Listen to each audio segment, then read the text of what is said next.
വർക്കല ബീച്ചിന്റെ പ്രധാന ആകർഷണമാണ് പാപനാശം കുന്നുകൾ. ജിയോളജിക്കൽ സർവേ ഓഫ് ഇന്ത്യ ഭൗമ പൈതൃക കേന്ദ്രമായി പ്രഖ്യാപിച്ചിട്ടുള്ള ഈ കുന്നുകൾ ഇന്ന് തകർച്ചയുടെ വക്കിലാണ്. വലിയ അപകടങ്ങളാണ് മേഖലയിൽ പതിയിരിക്കുന്നത്. അനധികൃത അശാസ്ത്രീയ നിർമ്മാണ പ്രവർത്തനങ്ങളാണ് കുന്നുകളുടെ തകർച്ചയ്ക്ക് കാരണം.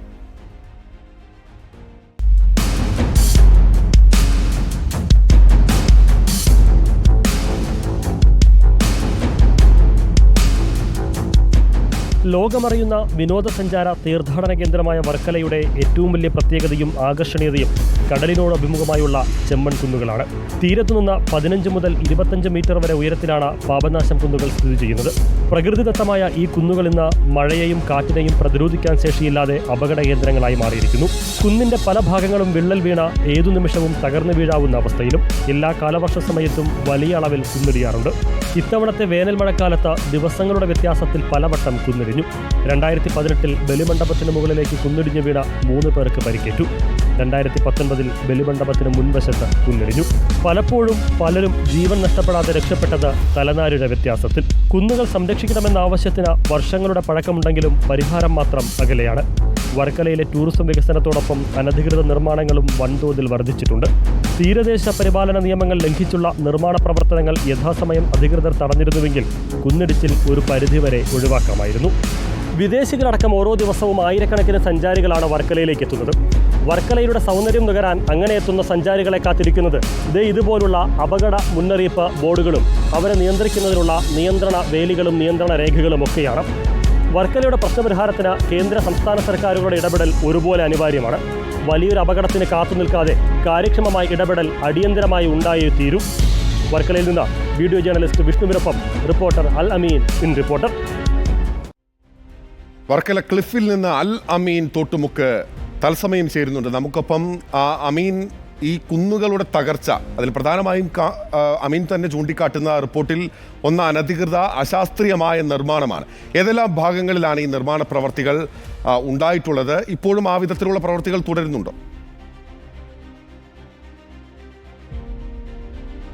ബിനിലെ, വർക്കല നമ്മുടെ ടൂറിസം രംഗത്ത് ഒപ്പം തീർത്ഥാടന രംഗത്തൊക്കെ വലിയ രീതിയിൽ ഇടം പിടിച്ചൊരു സ്ഥലമാണ്. വിദേശ വിനോദസഞ്ചാരികളടക്കം നിരവധി പേർ ഇവിടേക്ക് വരികയും ചെയ്യുന്നുണ്ട്.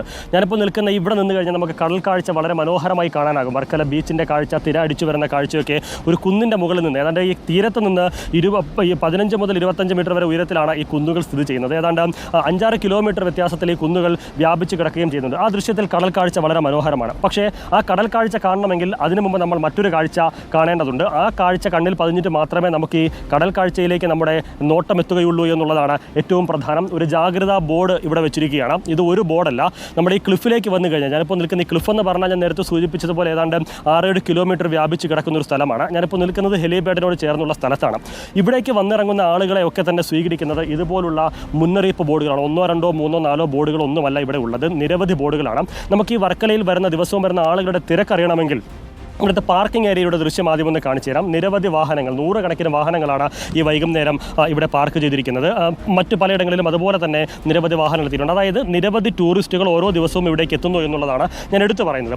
ഈ വരുന്ന സ്ഥലങ്ങളിൽ നിങ്ങളൊന്ന് നോക്കുക, ഈ കയറ് കെട്ടി തിരിച്ചിരിക്കുന്ന മറ്റൊരു കാഴ്ച കൂടി കാണാം. ഇത്തരത്തിൽ നിയന്ത്രണം ഏർപ്പെടുത്തിയിരിക്കുകയാണ് ആളുകൾക്ക് ഇവിടേക്ക് പ്രവേശിക്കുന്നതിന് വേണ്ടി. എന്തുകൊണ്ട് അത്തരമൊരു നിയന്ത്രണം ഏർപ്പെടുത്തി എന്നുള്ളതിൻ്റെ ഒരു കാഴ്ച കൂടി നമുക്ക് പ്രേക്ഷകരിലേക്ക് എത്തിക്കാം. ആ കാഴ്ച കൂടി, ആ ദൃശ്യം കൂടി എത്തുമ്പോൾ മാത്രമാണ് വർക്കല നേരിട്ട് കൊണ്ടിരിക്കുന്ന ഒരു അപകടത്തിൻ്റെ തോത് എത്രത്തോളം എന്നുള്ളത് മനസ്സിലാക്കാൻ സാധിക്കുകയുള്ളൂ. നമുക്കിപ്പോൾ ദൃശ്യങ്ങളിൽ കുറേ ആളുകളൊക്കെ ഇരിക്കുന്നത് ദൃശ്യങ്ങളിൽ കാണാം. ടൂറിസ്റ്റുകളൊക്കെ ഇരിക്കുന്നതിന് വേണ്ടി അവർക്ക് ഇരിപ്പിടം സജ്ജീകരിച്ചിട്ടുണ്ട്, തയ്യാറാക്കിയിട്ടുണ്ട്. ആ ഇരിപ്പിടത്തിനടുത്തും ഇതുപോലെ ഡേഞ്ചർ ബോർഡുകളുണ്ട്. ഇങ്ങനെ ആളുകൾക്ക് ഇരിക്കാൻ തയ്യാറാക്കിയ ഇരിപ്പിടങ്ങൾക്ക് തൊട്ടടുത്തുള്ള അവസ്ഥ കൂടി ഒന്ന് കാണുക. ഒന്ന് എത്തി നോക്കിയാൽ ഇടിഞ്ഞു വീണ് കിടക്കുന്ന ഒരു സാഹചര്യമാണ്. മണ്ണിടിഞ്ഞ് താഴ്ന്നു കിടക്കുന്ന ഒരു സാഹചര്യം, വലിയ അപകടകരമായ ഒരു സാഹചര്യം തന്നെയാണുള്ളത്. ഇത് ഇക്കഴിഞ്ഞ വേനൽ മഴക്കാലത്ത് ദിവസങ്ങളുടെ വ്യത്യാസത്തിൽ തുടർച്ചയായി മണ്ണിടിഞ്ഞതാണ്. ഇത് 2018 മണ്ണിടിച്ചിലുണ്ടായിട്ടുണ്ട്, 2019 ഉണ്ടായിട്ടുണ്ട്. കാലങ്ങളായി മണ്ണിടിച്ച് ഇങ്ങനെ തുടരുകയാണ്. എന്തുകൊണ്ട് ഇങ്ങനെ മണ്ണിടിയുന്നു എന്ന് ചോദിച്ചാൽ അതിന് പ്രധാനപ്പെട്ട കാരണം ഈ മേഖലയിലുള്ള അനധികൃത അശാസ്ത്രീയ നിർമ്മാണ പ്രവർത്തനങ്ങളാണ്. നിരവധി റിസോർട്ടുകൾ ഇവിടെയുണ്ട്, നിരവധി വ്യാപാര സ്ഥാപനങ്ങളുണ്ട്, നിരവധി കച്ചവട സ്ഥാപനങ്ങളുണ്ട്. അതിൻ്റെയൊക്കെ നിർമ്മാണം ഇങ്ങനെ പുരോഗമിച്ചു കൊണ്ടിരിക്കുകയാണ്. ഈ തീരദേശ പരിപാലന നിയമമൊന്നും പാലിക്കാതെയാണ് പലപ്പോഴും ഈ നിർമ്മാണ പ്രവർത്തനങ്ങളൊക്കെ വർക്കലയിൽ നടന്നുകൊണ്ടിരിക്കുന്നത്. അതിൻ്റെ പരിണത ഫലമാണ് ഈ വിധത്തിൽ ഇടിഞ്ഞു താഴ്ന്നുകൊണ്ടിരിക്കുന്നത്. എന്ന് മാത്രമല്ല, ഈ സ്ഥാപനങ്ങൾ, ഈ റിസോർട്ടുകൾ ഉൾപ്പെടെയുള്ള മറ്റ് സ്ഥാപനങ്ങളുടെയൊക്കെ തന്നെ വേസ്റ്റ് വെള്ളം, അഴുക്ക് വെള്ളം പോകുന്നതിന് അവർ ആ ഒഴുക്കി വിടുന്നത് പൈപ്പിട്ട് ഈ മണ്ണിലേക്കാണ്. അതായത് ഈ കുന്നുകളുടെ അകത്തേക്ക് തന്നെ അവർ ഒഴുക്കി വിടുകയാണ്. ഇവിടെയുള്ള ആളുകളുമായി സംസാരിക്കുമ്പോൾ പലരും പ്രതികരിക്കാൻ തയ്യാറല്ല. നമ്മൾ നേരത്തെ ചോദിച്ചപ്പോൾ ഓഫ് ദ ക്യാമറ സംസാരിക്കുമ്പോൾ അവർ പറഞ്ഞത് ഈ മണ്ണിൻ്റെ താഴേക്ക് പോകുമ്പോൾ വളരെ സോഫ്റ്റാണ്. അത് വെള്ളം നനയുകയും മഴ നനയുകയും കടലിൽ നിന്നുള്ള വെള്ളമൊക്കെ അടിച്ചു കയറുകയും ചെയ്യുമ്പോൾ അത് വീണ്ടും കൂടുതൽ സോഫ്റ്റ് ആവുകയും ബലക്ഷയം സംഭവിച്ച് അത് തകരുകയും ചെയ്യുന്നൊരു സ്ഥിതിവിശേഷമാണ് ഇവിടെ ഉള്ളത് എന്നുള്ളതാണ് ഓരോരുത്തരും ചൂണ്ടിക്കാണിക്കുന്നത്. അങ്ങനെ അപകടകരമായ ഒരു സാഹചര്യം ഇവിടെയുണ്ട്. പലപ്പോഴായി പലതരത്തിലുള്ള പഠനങ്ങളും മറ്റും നടത്തിയിട്ടുണ്ട്. കളക്ടർ ഈ അപകടം ഉണ്ടാകുമ്പോഴൊക്കെ തന്നെ ഇവിടെ നിയന്ത്രണം ഏർപ്പെടുത്താറുണ്ട്. അപ്പോൾ ഈ നടപ്പാതകളിലൊക്കെ തന്നെ സഞ്ചാരികൾക്ക് നിയന്ത്രണം ഏർപ്പെടുത്തിയിരിക്കുകയാണ്. അതുകൊണ്ട് നമുക്കറിയാം, കയറൊക്കെ മാറ്റി വകഞ്ഞു മാറ്റിയാണ് അവർക്ക് പോകേണ്ടത്. ആ രീതിയിലുള്ള നിയന്ത്രണങ്ങൾ ഇവിടെ ഏർപ്പെടുത്തിയിരിക്കുകയാണ്. ഇനിയൊരു പ്രതീക്ഷയുള്ളത്, കഴിഞ്ഞ തവണ സുരേഷ് ഗോപി ടൂറിസം സഹമന്ത്രിയെ ചുമതലയേറ്റതിനു ശേഷം ഇവിടെ വരികയും ഇവിടെ ഒരു വിസിറ്റ് നടത്തുകയും ചെയ്തിട്ടുണ്ട്. കേന്ദ്ര പദ്ധതികളൊക്കെ കൊണ്ടുവന്ന് പ്രശ്നപരിഹാരത്തിന് ഇടപെടൽ നടത്തുമോ എന്നുള്ളതാണ് അറിയേണ്ടത്. അമ്മ, വർക്കല വന്ന് കണ്ടിട്ട് എങ്ങനെയുണ്ട്? കൊള്ളാവോ? കൊള്ളാം. സൈഡൊക്കെ ഇടിഞ്ഞ് ഇരിക്കുകയാണ്. ഒരു അപകട സാഹചര്യം ഉണ്ടോ? അപകട സാഹചര്യം ഉണ്ടല്ലോ. ഒരുപാട് ഇടിഞ്ഞിട്ടുണ്ടോ? നോക്കിയത് ഇല്ല, ഞങ്ങൾ ഇവിടെ നിന്നാ നോക്കിയുള്ളു. ഇടിഞ്ഞിറങ്ങുന്നത് കണ്ടോ? അത് ശ്രദ്ധിച്ചില്ല. നോക്കിയെന്താ അവസ്ഥ?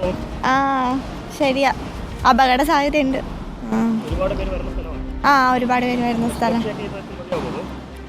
കുറച്ചുകൂടി സുരക്ഷയായ കൊള്ളാമെന്നുണ്ട്. മാത്രമല്ല, നിരവധി ആളുകൾ വരുന്നു എന്ന് പറഞ്ഞു. സ്ത്രീകൾ ഉൾപ്പെടെയുള്ള നിരവധി ആളുകൾ വരുന്നു. പക്ഷേ ഇവിടെ ശുചിമുറി സംവിധാനം പോലും ഇവിടെ ഇല്ല എന്നുള്ളതാണ്. രാത്രി പലപ്പോഴും ഇവിടെയുള്ള ലൈറ്റുകളൊക്കെ ഒരുപാടുണ്ട്. പക്ഷേ ആ ലൈറ്റുകളുടെയൊക്കെ അവസ്ഥ ഒന്ന് മലർന്ന് നോക്കിക്കഴിഞ്ഞാൽ ലൈറ്റുകളുടെയൊക്കെ അവസ്ഥ കാണാം. ബൾബൊക്കെ ഒരു ഭാഗത്തും അതിൻ്റെ ഷീൽഡ് വേറൊരു ഭാഗത്തുമായിട്ട് നിൽക്കുന്നൊരു സാഹചര്യം. അങ്ങനെ ലൈറ്റുകൾ സ്ഥിരമായി കത്തുന്നില്ല രാത്രിയൊക്കെ എന്നുള്ളൊരു പരാതി പലപ്പോഴും ഉയർന്നു വരുന്നുണ്ട്. CCTV ക്യാമറകളൊക്കെ തലകീഴായി അടച്ചു നിൽക്കാൻ തുടങ്ങിയിട്ട് കാലം കുറയായി എന്ന് പറയുന്നു. ഈ വിദേശികൾക്കെതിരെ പലപ്പോഴും ആക്രമണങ്ങളും മറ്റും ഉണ്ടാകുന്നൊരു സാഹചര്യമൊക്കെ ഇവിടെ ഉണ്ടാകാറുണ്ട്. അതിനനുസരിച്ചുള്ള സുരക്ഷാ സംവിധാനങ്ങൾ ഒരുക്കുന്നില്ല എന്നുള്ള പരാതിയും വ്യാപകമാണ്. മുമ്പൊരിക്കൽ ഒരു വിദേശി ഇവിടെ വന്നിട്ട് ഈ സ്വദേശികളുടെ ആക്രമണത്തിൽ നിന്ന് രക്ഷപ്പെടുന്നതിന് വേണ്ടി ഈ തിട്ടയിൽ നിന്ന് അല്ലെങ്കിൽ ഈ കുന്നിൻ്റെ പുറത്തുനിന്ന് താഴേക്ക് ചാടിയ സംഭവം വരെ ഉണ്ടായിട്ടുണ്ട്. അങ്ങനെ പലതരത്തിൽ ടൂറിസ്റ്റുകൾ വലിയ രീതിയിൽ വരുന്നുണ്ട് വർക്കലയിലേക്ക്. പക്ഷേ അവർക്ക് വേണ്ട സംവിധാനങ്ങൾ, സൗകര്യങ്ങൾ, അടിസ്ഥാന സാഹചര്യങ്ങളൊക്കെ ഇവിടെ ഒരുക്കിയിട്ടുണ്ടോ എന്ന് ചോദിച്ചാൽ അതിന് കൃത്യമായ മറുപടി ഇല്ല എന്നുള്ളത്. അടിസ്ഥാന സൗകര്യ വികസനം എല്ലാ പ്രധാനപ്പെട്ട ടൂറിസം കേന്ദ്രങ്ങളിലെയും വിനോദസഞ്ചാര കേന്ദ്രങ്ങളിലെയും പ്രധാനപ്പെട്ട ഒരു പ്രശ്നമാണ്.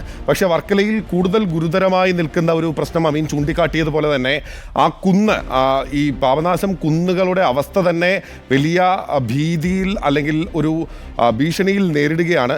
അതിലേറ്റവും പ്രധാനപ്പെട്ട കാര്യം അമീൻ ചൂണ്ടിക്കാട്ടി CRZ വയലേഷൻസ് ഉൾപ്പെടെ ഉണ്ടാകാനുള്ള സാധ്യത ഉണ്ട് എന്നുള്ളത്.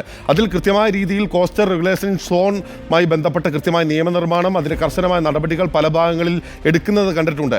ഇവിടെ ആ വിധത്തിലുള്ള നടപടി എടുക്കുന്നതിൽ നിന്ന് സർക്കാരിനെ പിന്തുണപ്പിക്കുന്ന ഘടകം എന്താണ് അമീൻ?